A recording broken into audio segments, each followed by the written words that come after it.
Hello, hello, hello. Welcome to the Business Plugs Mixer. Hi, my name is Linda Murray Bullard, and they call me the Business Plug.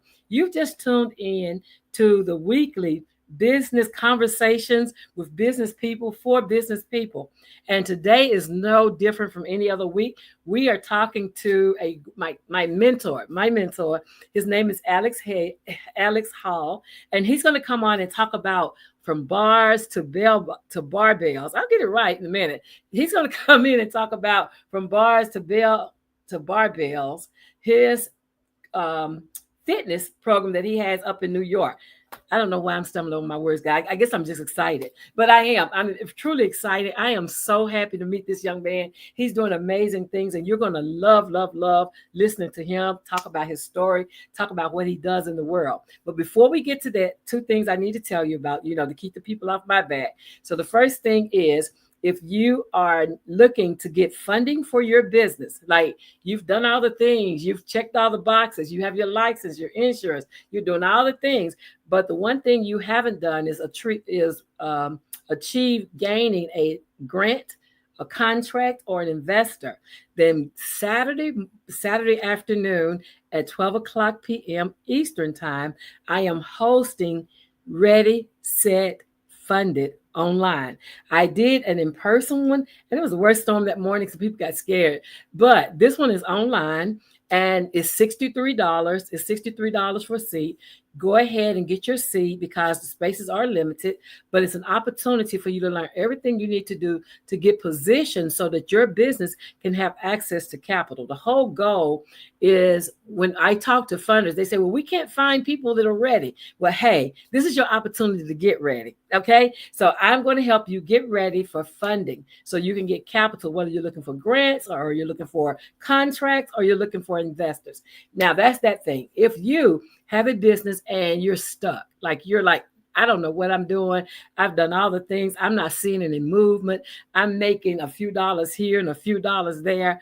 If you are wanting to have your business analyzed, like I have the LSMB 360 business assessment where we sit down for 3 hours, you and we comb through your business model to make sure that your business model is strong and able to support you in your next level, whatever that level is. And my business owners who have went through that with me are like, I am moving, they're getting traction, they're getting money, they're getting access, they're winning grants. Like, shout out to Tiny Tiger, who was one of my clients recently, and she won that $30,000 grant a couple of weeks ago from TVA Federal Credit Union. So shout out to her. And I think I had two of them on there. And I think I may have had two people running for those grants, but she got the grand prize. So I'm so, so, so proud of her.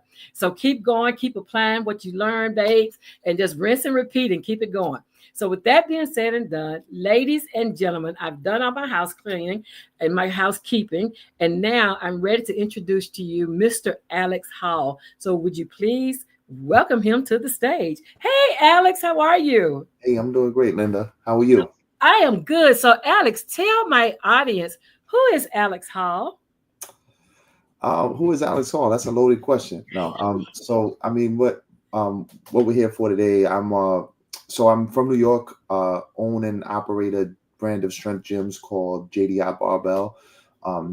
Both are in Manhattan, one uptown, one downtown. So one in Harlem, one in the area of TriBeCa. If you're in New York City, and then I run another organization called HPP, which stands for Whole Purpose Performance, and that's a business where it's really an organization that services justice involved youth. So I work at both secure detention centers in New York City. So one is in the Bronx and one is in Brooklyn. And then I'm also at a rehab facility. And then I'm at two non-secure facilities, they call them, which really are schools. So we do all kinds of different programming out of there, surrounding fitness, wellness, education. So I have a fitness program, a juice bar and nutrition program, a cooking program, like a simple meals cooking program, as well as a janitorial services program, a dog program, a leadership program. So lots of different things. But yeah, that's I love that. I love that. So how did you get started in this work? Um, I got started in this work. The work that I'm doing with the young people, I would say, is came second. My real work and what I really aimed to do was open a gym. That was one of my goals. Um, so I served I spent a long time in prison. So when I was a young person. I was 20 years old. I got arrested, got caught up, arrested, sentenced, and ended up serving a 15-year sentence in New York State. So I did 13 out of those 15 years. So came home 34 years old, and in the process, right, I'm shortening a long period of time, but in the process, just did a lot of internal work, but also external work, right? But pursued my education. Was involved in a program called the Barred Prison Initiative. Yeah. There's a documentary around the Barred Prison Initiative, a BPI, called College Behind Bars. So you'll see that if you don't have an idea for what the program is. I But love that. yeah, so in that program, I was pursuing education, but I always was into fitness, and was into strength training specifically. And I remember having a moment of clarity. I had like this epiphany that I was laying down in bed reading books for school, and just threw my books to the side, and I picked up a muscle magazine, and I started reading it. Right, so I thought I was tired of reading, but I wasn't tired of reading. I was just tired of what I was reading. Yeah, motivation, right?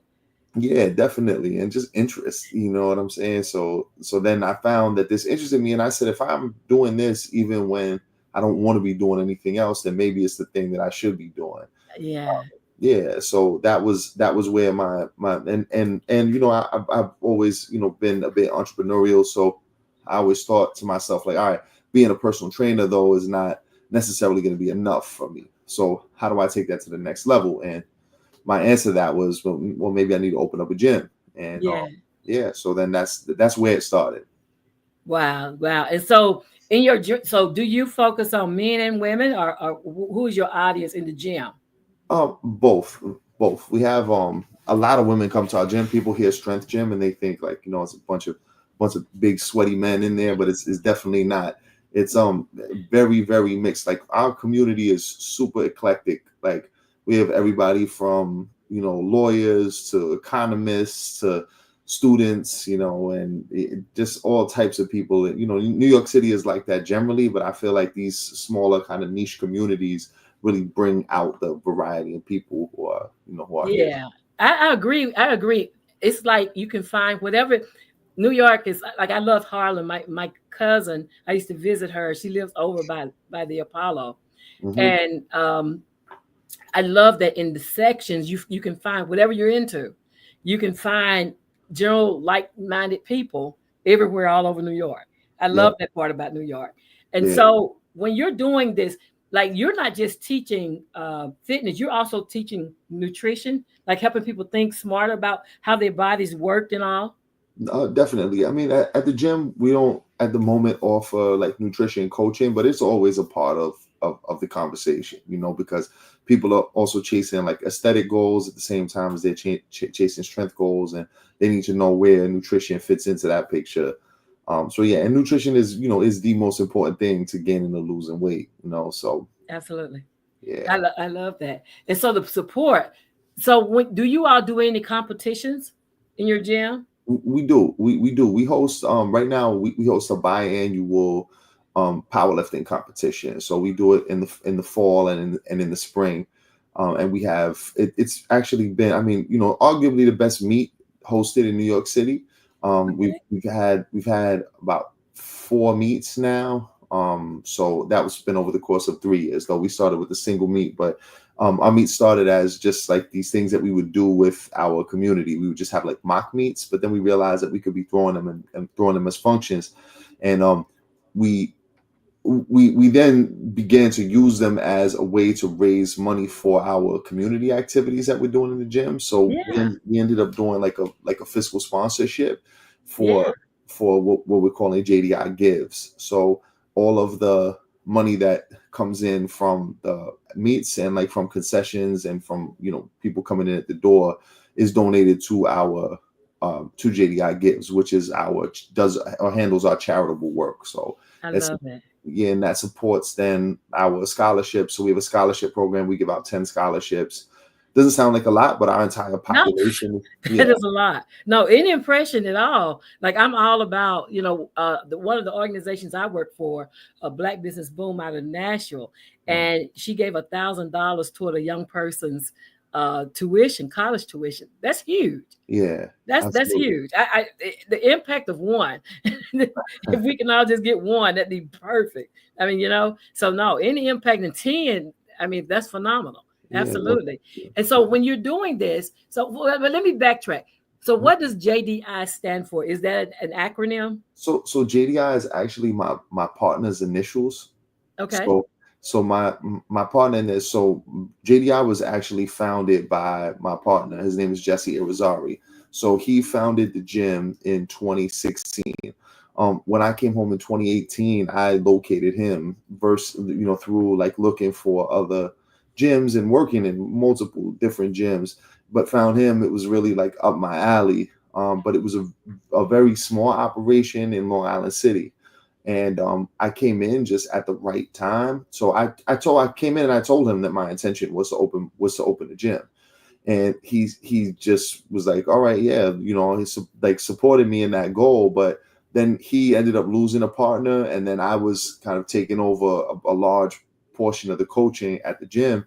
And he said to me, like, well, why don't you come in here with me instead of lifting Oji?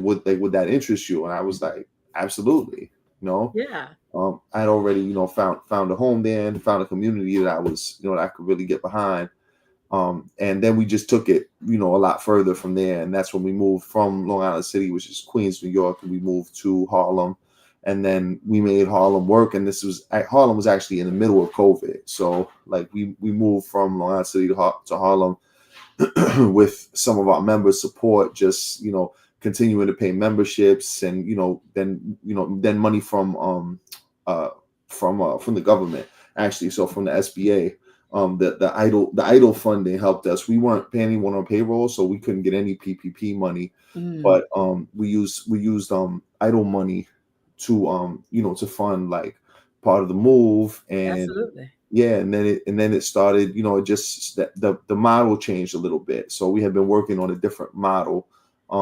I wanted to make it more of a 24/7 model that people could come into at any time. And we found a great space that worked. And I say we, but at the time my partner was kind of falling back from the business. So I ended up taking on a brunt of the work in opening up Harlem. And then after Harlem was up and running and we saw we could do it, I said, well, why can't we do it again? You know? Yeah, exactly. Yeah, which was a little premature. I was a little premature in the scale, I would say, though. Like, you know, I have regrets about scaling so fast, but I may not have learned had I not done it, you know. Right. So what lessons did you learn from and I know, you know, because most times when things are doing good, you're like, oh, this is so good, I can do a second one. Like I'm a business strategist, so I get to hear it all the time. But what lessons did you learn about jumping out there too prematurely? Well, I read this. I can't think of the name of the book right now, so kind of mad at myself. But I read this book. There was a line that said, "Expansion is vanity, profit is sanity." Right, and we were, you know, we were nicely profitable in Harlem, and like knew what our numbers were, but our systems weren't tight, right? And I was Back there, office. Yeah, you yeah, know, yeah. I was there, so I could solve anything, you know, Right. like anything that popped up, I was either there or I was around. I didn't live far away, you know, so if an emergency came up, if something happened, I could always be the one to catch everything. And then I learned fast that with two locations, you can't do that. You Yeah. know? You can't be two places at the same time. Yeah, and we tried, you know, we tried to be strategic about it. It wasn't like completely thoughtless, you know, like we Okay. put managers in place. Okay. But then when we had managers in place with that who we have like a small amount of equity vesting because we couldn't afford to really pay out like salaries for managers. Right. So we did like a hybrid kind of deal. And then the management wasn't as tight as it needed to be because but really I have to take the blame for it, right? Because I didn't set my managers up the way I needed to. I just assumed that they knew what was going on because they were around for so long. And then I realized, that they didn't. And one of them ended up leaving on great terms, but so it was just it was a bunch of going all around and back and forth and figuring out how to make both of these, how to then create systems now that you have two locations, and then backtrack and then create the systems to say like, oh, all right, now this is much cleaner, right? Like now Yeah. Now it operates like a smooth cogwheel, right? And it's not there yet. Like that's evolving, but like we're making some new hires now. And I just did like a bunch of cost analysis and just figure out like, all right, what can we afford and what do we need that person to do for that amount of money, and also to try to incentivize that person to stick around. And Absolutely. Yeah, Because we definitely want the good employees to stay with us. no I mean, doubt. all of that. So those lessons, like those are any person that owns a business and thinks about expansion, like there are questions you have to ask yourself before you do it that you may not really knew what the questions were, but then once you got into it, like, Yeah. oh yeah, I should have trained my manager. So like if there's a third site, you already know going in exactly what it should look like before it gets there. Right. And I feel like the test, one like very simple test that you can do with a single location is like, can I and like my or can our ownership kind of disappear for 2 weeks, right? And still have everything running smoothly. And if you answer yes to that question, then it's like, all right, now you know how you're going to be able to scale this thing. But Absolutely. and if you can't do that, and if it's constantly like you're worried about things and you don't have the right people in place, then get no good. I know it. I know, and that's the thing. I hear a lot about people who hire, right? So what I do is before I go into, like, I had a couple of mega million dollar businesses. They were the only people, and so they were trying to scale, and they both were IT recruiters. They were trying to scale, but one needed an assistant while the other needed a VA. Okay. Same business, but the way they do business is very different. And so it was based on what do they need, as opposed to having, no, you need to go A, B, C, D, because we both know that entrepreneurship is not linear at all. At all. Yeah, at all. And you know what? For that part, neither are hires, right? Because like when you're making a ton of money, when a ton of money is coming into the business, you have a little bit more flexibility to say like, okay, this is what I need and this is how much I can pay for it. But if it's not like, like the gym business, especially like a small gym, like a boutique gym business, it's really hard to get yourself out of the position, to make enough money to get yourself out of the position of being an operator. Okay. So so it's like you run into this thing where it's like, all right, how much can I afford to pay somebody? And now how do I incentivize that person, like with some kind of hybrid structure, because I can't afford to pay two different people, $60,000 salaries. Absolutely. Like it just won't work for me. Exactly. And that's the thing is, understanding that, and then understanding, like for this assistant that he had to hire, he needed another him because he was working 24/7. Right. And his wife and family had no idea who he was. So he, for him, we had to, because most times when you're trying to hire an assistant, you want a person that does all the things that you do. And so I have to get business owners comfortable with consider having a 60 or 70% you. Yeah. Yeah, that's right. That's right. It might never be you. No, nobody else can be you. Nobody else can be you. So being comfortable to turning, to relinquish the task to that delegation is a thing. Yeah, and like, speaking of, I guess, like hiring people and partnerships and stuff also, but I think one of the things that I always say about my partners is that we're great partners in a certain sense, because we all like get along very well. and Mhm. there's no like tension from that side. But we're Mhm. bad partners in another sense because we're all good at the same things. Ah, Like we're all kind of like idea people, okay. and idea people get lost with no organizational people, Absolutely. and Yeah. no one following up, and nobody coming and saying like, all right, well, what's next on that idea? Where do we go? Okay, and what's the deadline here? Because if you don't have that, and you got to become that person for everybody. Absolutely. I tell business owners there are four people to make the team, right? So you Yeah, need the visionary, like you need the person that can see way out there, but that person is going to be so uncouth when it comes to talking to the employees. So you need a person behind that person who can soften the blow. So you uh-huh, need a people person, somebody want to please everybody. And then right, you also want to need a doer, somebody that want to get the head down and get the work done. Those people are worth their weight in gold because they actually move the whole ship. But then you also need somebody who's a researcher who can say, okay, because the visionary is not going to have an idea of how it's going to get there. They just see way out there somewhere and say, let's go.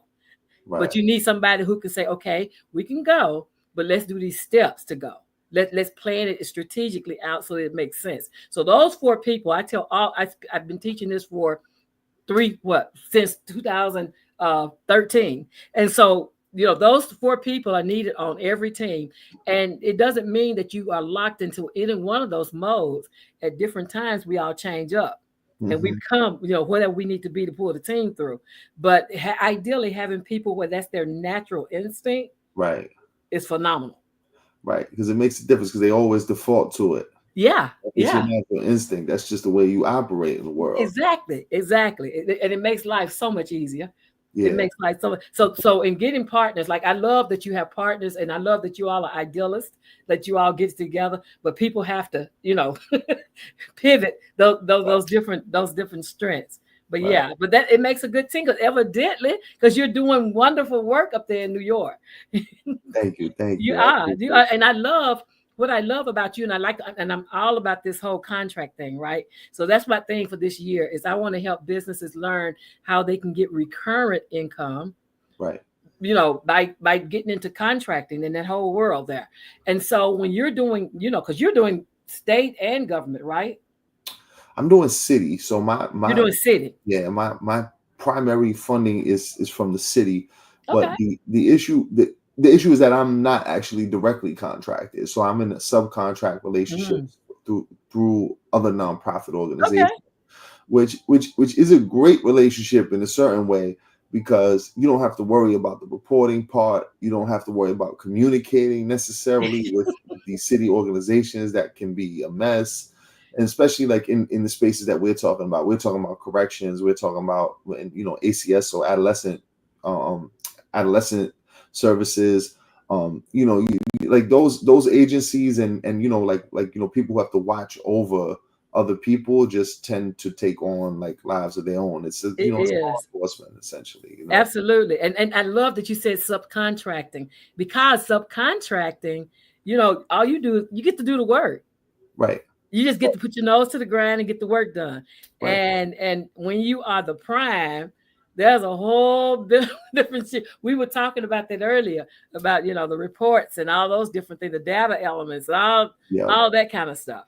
When you are, and so a lot of businesses don't know that you could do very well as a subcontractor. yeah. You absolutely can, and especially if you have a good main contractor, because a lot of the main contractors try to squeeze too much out for themselves without Mm, actually providing the service, right? Or, mm, or they'll try to instead of paying me a higher wage and saying, look, this is your expertise, come in here with whatever amount of facilitators you need and handle this. And instead of saying that, they say, all right, well, I'm going to hire a personal trainer to do this class. I'm going to hire this person to do this class.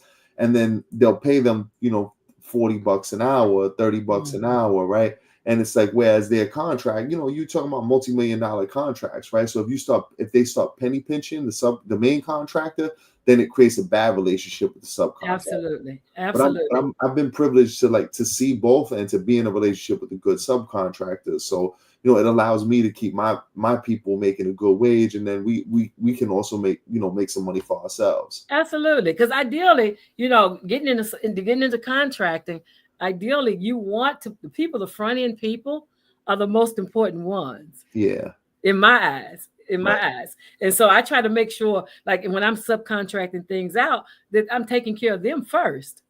right. Because they are the make it or shake it of the whole program. Absolutely, Yeah. absolutely. You got to pay your people first. Absolutely. I believe in not just a fair wage, but an honest wage. Yes, absolutely. Yeah, because they're doing the work. Like pay them, they're doing the work. Yeah. Let them have it. Like no problem with that. But yes, I love what you're doing Thank you. in New York, and I think it should be duplicated everywhere. I think that I just posted today how juvenile crime is going up in my city. I'm seeing more Yeah. posts where people have their cars vandalized, or one guy was, showing where they kicked his door in a couple of nights ago, those kind of things. So, it's going up because these kids, if you don't give them something positive to do, they'll make up things to do. Yeah. Yeah, and also like I mean we also have to be careful. I think not just when you look at like juvenile crime statistics, it's like a lot of it is also policy, and I think Mm. a lot of policy drives a lot of why young people are being targeted for incarceration versus alternative forms of incarceration, or education and all those other things. So I mean I think it's definitely a big complex problem. Um, Mm. but I know when I began in these facilities, like we had 30, 40 young people at most in like per facility at a time, and now we're up to like 200 at each Wow. facility. So I mean, but is it a signifier of higher rates of crime or higher rates of arrest? I don't, Yeah, I can yeah. tell That you. that's something to be said for that as well. Yeah, Valid point. Thank you for bringing that out. yeah, Valid point. absolutely. Yeah, because the whole thing is, so I raised three boys, and so and I'm blessed to have three for three. Um, my oldest and my youngest are firefighters, and then my middle one is a computer programmer. So Amazing. I'm blessed for that, and I understand that. But it was keeping them in church and keeping them busy. Absolutely, absolutely, Like they absolutely. they hated it. They hated me Yeah. probably doing it, but I refuse to lose them to the streets. I just refuse to. Yeah, no, and it's easy, to so Absolutely. you Yeah. did you did great, but it's just opportunities. Like we need to give these young people opportunities for education and just to pursue their interests, right? I mean that's really what education is, right? It's like we're talking about directing people to pursue their interests. Yeah. And I think that's the thing is like finding out what they're interested in Hmm. and then connecting them with those dots. Like my oldest one, I always had him going to like the JA meetings, or he did a forensics that scared him, but he did where they have mock trials and different things, but Yeah, exposing them to different things where they can learn that there is a place for them. Because a lot of time when people are doing movie theater or movie making or beats or whatever they're doing, there's somebody out there that could put them in a program to help them to cultivate those skills. right. And like you said, so just a variety of offerings, right? Because everyone, they have a program called audio picks in this in the jails, in these jails that I work in, and the kids love it. Everybody wants to make beats, they want to rap. So it's a really popular program, but it's also just giving people a variety of things, because everyone thinks they want to rap or they want to make beats because that's what they see and that's what they think success looks like. But then you take this other program we might have, and then take it for a spin and realize, what, I actually really like cooking. Maybe I should pursue that, whatever that ends up being. But like, it's about giving them different experiences. And I think Yeah, unfortunately we have to do it after they've been incarcerated already. Like, these kids are all fighting cases. And if the ones who are, the ones who are at the secure facilities, a majority are not coming home fast. They're going to go upstate and spend some period of time in prison. So it's sad that it's not, but I mean that's also what I'm trying to connect the work that I'm doing to that next mission with, which is like connecting it to the street. And I have a meeting next week about doing some reentry work. Mm. So the reentry work is, I see that as they call it like a continuity of like a continuum of care, right? Mm-hmm, mm-hmm. So you get young people when they're at the facilities, and then you get them maybe when they're upstate, and then get them on the way home to show that they're supported. But I think it works in reverse sort of, right? But you can also, once you have that establishment out here in the world, you can also grab young people from the communities that you're in and say, look, work with these guys. They've done this, they've been Yeah. up here, but you don't need to do that in order to be successful. Like, here, figure it out, I know. Here we were doing first time offenders, and that was like a special court for first time offenders, and trying to deter them from coming back again, right? But I think like to your point, I think like partnering them with someone that's on that the upper state upstate you were saying, Mm-hmm. like partnering them with somebody who's already been through the process and saying this is not what you want to do, Right. you know, Right. because a lot of times it gets glamorized in movies and songs and all these other things. But the Absolutely. reality of it is there's no glamour to it. Yeah, and that's also where the credible messenger role comes in, right? Where it's, people who have had the experience coming back and doing the work, and that's what my team is all directly impacted. Like, everyone on my team has some relationship with the justice system. Most have spent long periods of time in prison, but are also in different places in our lives. Mm-hmm. And it's important for young people to see, like, oh, this person has these shared experiences with me, but we're not sharing our experiences in a way that like glorifies them, right? Exactly. Because a lot of like, it isn't scared straight. Those days are over. Yeah. Yeah. Exactly. Yeah. I used to, when we had a mild version of Scared Straight here. And I would take, like my church, we would take kids to the local penitentiary, and they start seeing their uncles and their cousins, and and it got to be a little bit awkward. So Right. they cut that whole program out. But the ones I mean, remember this one little guy, he's gonna be tough. He's gonna this is nothing. I can handle it. Yeah. Before we were gone, because the guys got to him. And before we were gone, he had straightened his act, you Wow. know. But It works for some people, but it doesn't work for a lot of people. exactly. Exactly. Because they're like, well, that's hard. I want to be hard, Right, all right. that kind of stuff. So yeah. But I appreciate what you do. So if there anything that we have not talked about that you would like the people who watch this interview to take from it. Um. Yeah, I would say. I mean, my journey is just, I would say, beginning. Like, this is always this whole like entrepreneurship and business world is just an ongoing experience of like learning and problem solving and finding new problems and solving those and learning some more, and just going, like, I have Linda on here, and she's got lots of knowledge around contracting and raising funds that I don't have, right? I've been the guy on the ground doing the work. So that's a whole nother place. Like, that's, a next set of exploration for me. That's the next thing that I need to learn. Now, how do I, kind of go after these direct contracts? And just but that's one thing of 100 that I'm going to be learning along the way. So, I mean, I would say if you're in business or you want to be in business, you should still be encouraged. Like, it's not for everybody, but if you're a person who continually likes to learn and figure it out and be stressed out and then figure that out too, then this is for you. But then just Absolutely. don't give up. Absolutely. Absolutely. And I want to publicly thank you for being my mentor. And I Absolutely. do. I want to thank you, because when somebody in a national company refers you to somebody, that says something. That says something how they feel about you and how they feel about what you do. And so thank you for being my mentor, and thank you for saying yes to coming on the Business Plugs Mixer. And if I could ever be of service, are you 7 numbers away, 7 digits away. I think our mentorship is going to be mutual. So I But that's appreciate you the same. I'm here for it. I'm here for And it. thank you for So having me, and thank you for everybody who's tuned in and has got something from this. absolutely, absolutely. So I'm going to close up. My name is Linda Murray Bullitt. They call me the business plug.